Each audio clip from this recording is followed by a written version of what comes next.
जय हिंद साथियों, कैसे हो आप लोग। आशा करते हैं आप लोग बढ़िया होंगे। साथियों, जैसे कि हम लोग पिछले वीडियो में देख चुके थे, फ्रांस किस तरह से भारत आया था, किस तरह से फैक्ट्री खोला था और कैसे फर्स्ट कर्नाटक वार हुआ था। आज हम उसी में सेकेंड कर्नाटक वार जानेंगे। तो सेकेंड कर्नाटक वार जो इसके अगर हम पीरियड की बात करें, टेन्योर की बात करें, तो 1749 से 1754 तक हुआ था ये सेकेंड कर्नाटक वार। ये चीज़ माइंड में रखिएगा साथियों, क्योंकि वन लाइनर में जितने भी एग्ज़ाम आता है सब में ये चीज़ पूछ दिया जाता है, इसलिए इसको नोट डाउन कर लीजिएगा। बाकी चलिए हम स्टार्ट करते हैं। आपको नज़र आता होगा यहाँ पे हैदराबाद। देखिए साथियों, यहाँ पे हैदराबाद है, यहाँ पे कर्नाटक। तो हुआ क्या था हैदराबाद में, वहाँ पे शासक था निज़ाम, जिसका नाम था निज़ाम उल मुल्क, जिसे हम असफ जहाँ भी कहते हैं। तो उसका डेथ हो जाता है 1748 ईस्वी में। जब इसकी डेथ हो जाती है तो गद्दी पे बैठता है उसका बेटा नासिर जंग। लेकिन जैसे ही गद्दी पे बैठता है उसको चैलेंज कर देता है मुजफ्फर जंग। भाई साहब, मुजफ्फर जंग अब चैलेंज क्यों किया, ये सवाल उठ रहा है। क्योंकि उसका बेटा गद्दी पे बैठा, तो फिर मुजफ्फर जंग कौन होता है चैलेंज करने वाला। तो हुआ क्या था, 1741 ईस्वी की बात है, जब नासिर जंग उस वक्त गद्दी को प्राप्त करने के लिए अपने पिता को मारने की कोशिश किया था। जब ये कोशिश कर रहा होता है पिता को मारने की, तो उसके पिता जान जाता है तो उसी वक्त कह देता है कि मेरे मरने के बाद मेरे बेटे को गद्दी नहीं मिलेगा, बल्कि मेरे बेटी के बेटा को गद्दी मिलेगा। और उसकी बेटी के बेटा का नाम था मुजफ्फर जंग। तो इसलिए मुजफ्फर जंग चैलेंज कर देता है कि भाई, तुम जब जब नाना मरे तो फिर उस वक्त तो कहे थे कि मेरे मरने के बाद मैं बनूंगा, तो तुम नासिर जंग तुम कैसे ले लिया, ये तो फिर दिक्कत वाली बात है। तो इसीलिए ये चैलेंज कर देता है। यही सेम घटना कर्नाटक में हो रहा है। कर्नाटक के नवाब है अनवरुद्दीन, लेकिन इसको चैलेंज कर देता है चंदा साहब। अब सवाल उठता है, चंदा साहब कौन है जो अनवरुद्दीन को चैलेंज कर दिया। तो हुआ क्या था, उसकी बैकग्राउंड जानेंगे। तो कर्नाटक के जो सबसे पहला नवाब है वो है शहादतुल्ला खान। शहादतुल्ला खान जो कि 1724 से 1732 तक शासक बना रहता है। और जब ये शासक बनता है तो एक वंश का स्थापना करता है जिसका नाम था नवयुथ वंश, नवयुथ डायनेस्टी। यहाँ पे लिखा है साथियों, देख लीजिए। तो नवयुथ डायनेस्टी एस्टैब्लिश करता है। लेकिन जब 1732 में इसकी मृत्यु हो रही होती है तो सवाल उठा है कि अब अगला शासक कौन बनेगा, क्योंकि उसका कोई बेटा था नहीं तो किसे बनाया जाएगा।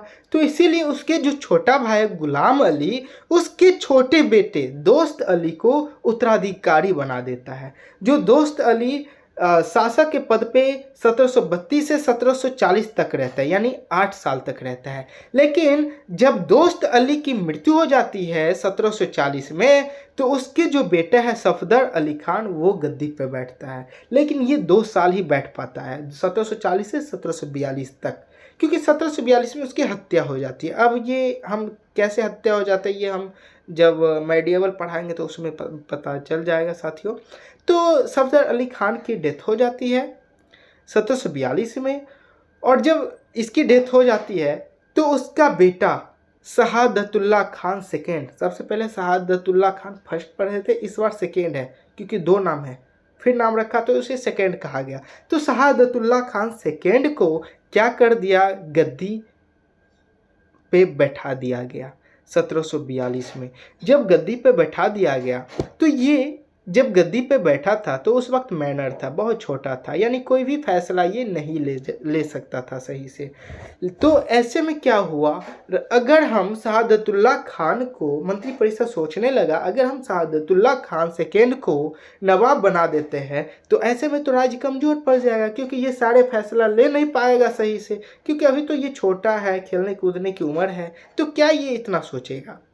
तो मंत्री परिषद सोचने लगा क्यों ना हम दोस्त अली के जो दामाद है चंदा साहब, उसको हम गद्दी पे बैठा देते हैं। लेकिन एक समस्या उसके साथ भी, समस्या ये है कि 1741 में त्रिचुरापल्ली के किले से चंदा साहब बैठा था, त्रिचुरापल्ली के किला में।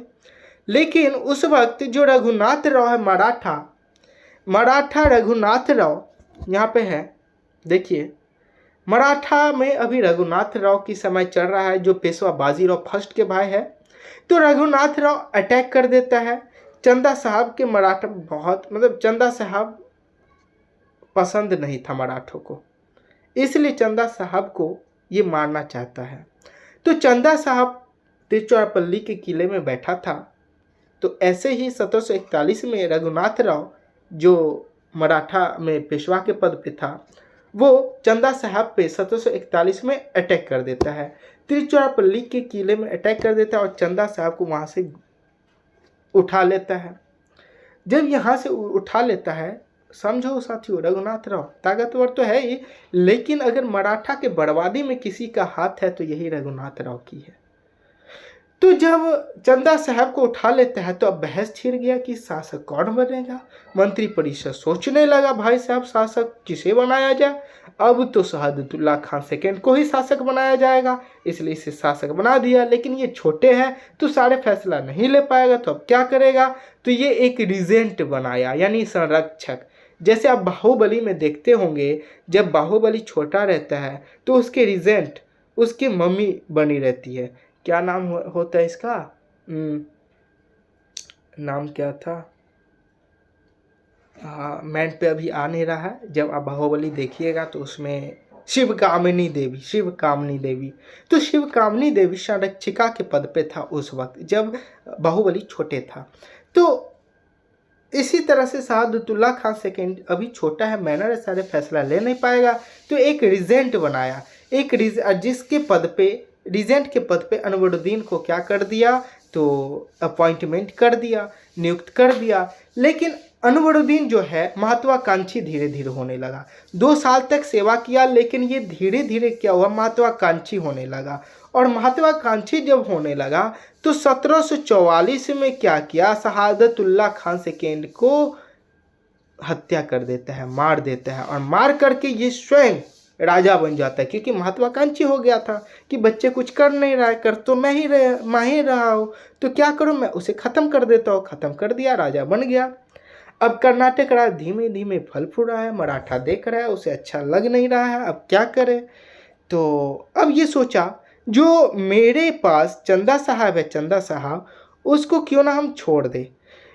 तो सबको बोला कि सर आप इतनी मेहनत से चंदा साहब को पकड़े हैं, आप छोड़ने की बात कर रहे हैं।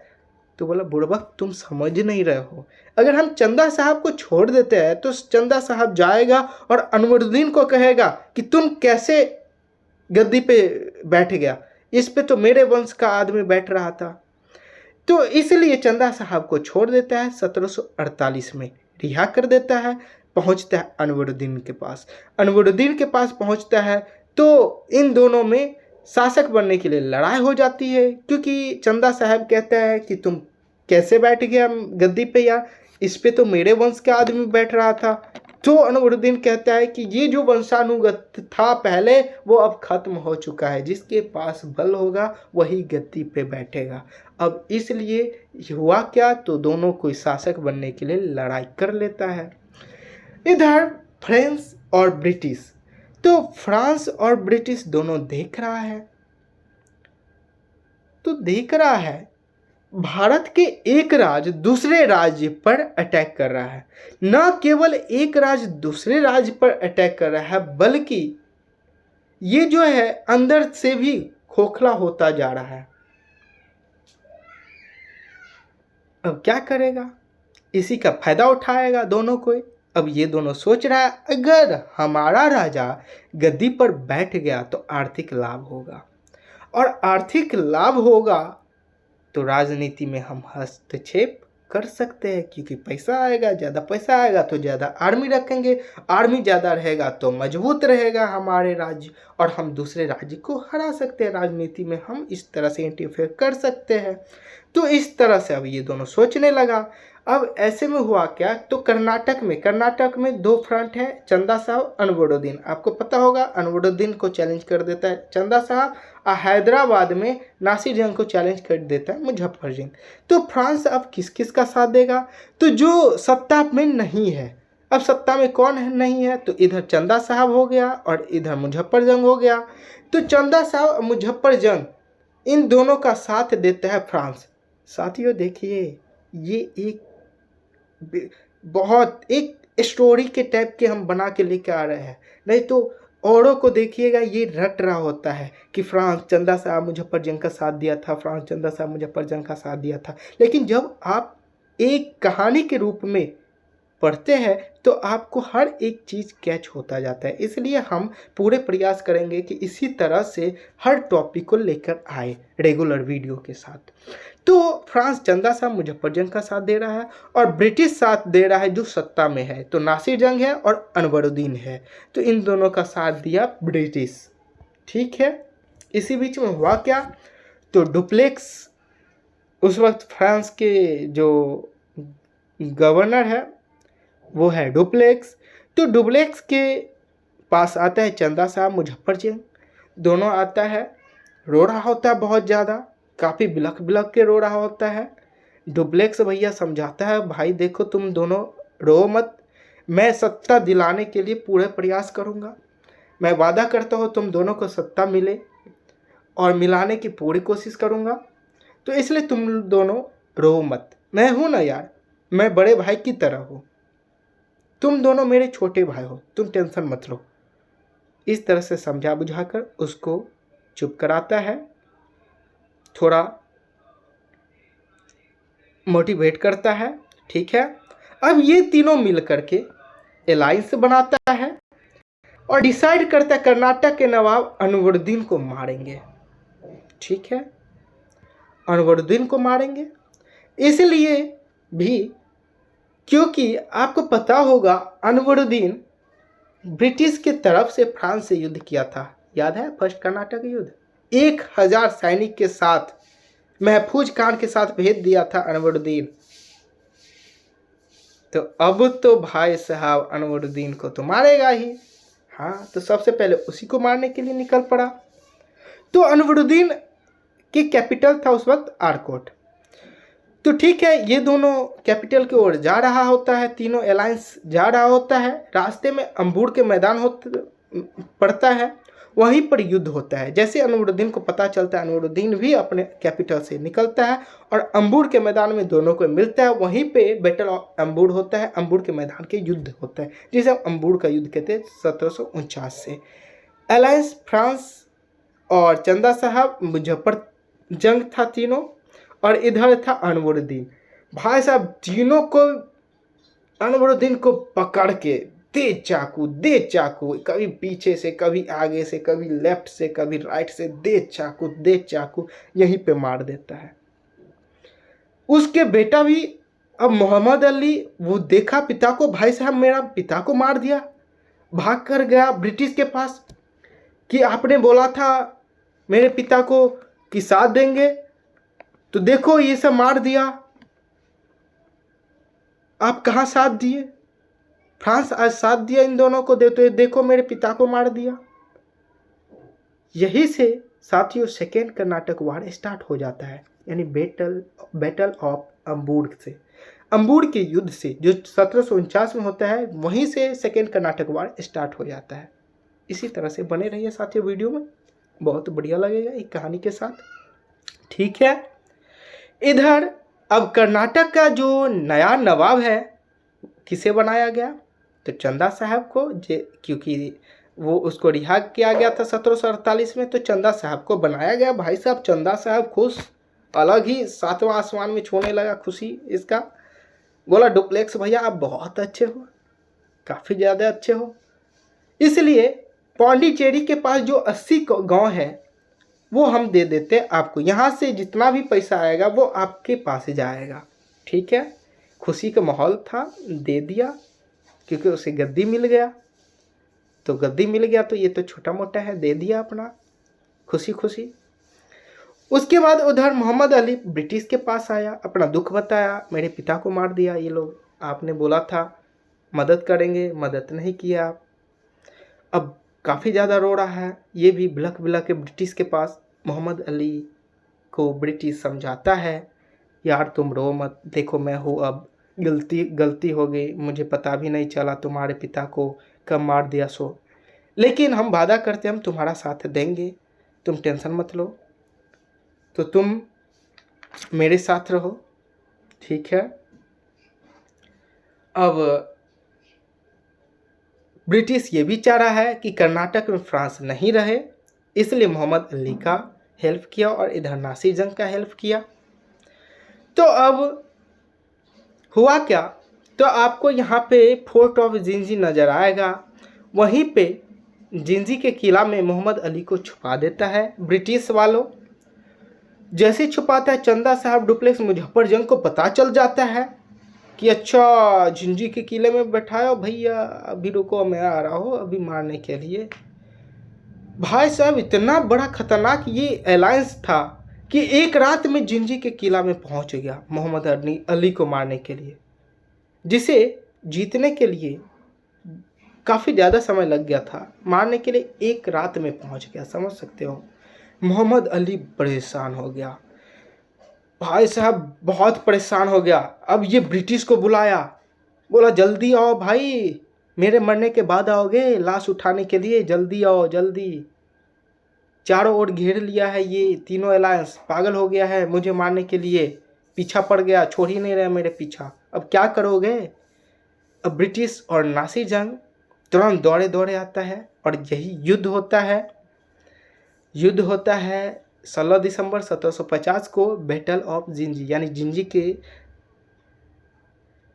युद्ध कहते हैं हम जिसे, हम जिंजी के किले के पास युद्ध होता है 16 दिसंबर 1750 को, जिसमें नासिर जंग मारा जाता है क्योंकि डुप्लेक्स बहुत खतरनाक आदमी था भाई साहब फ्रांस के। तो ये चालाकी से क्या क्या था, नासिर जंग के जो सेनापति है ना उसको खरीद लिया था ये, जिस वजह से उसके सेनापति उसकी सेना लड़ा ही नहीं और नासिर जंग मारा गया।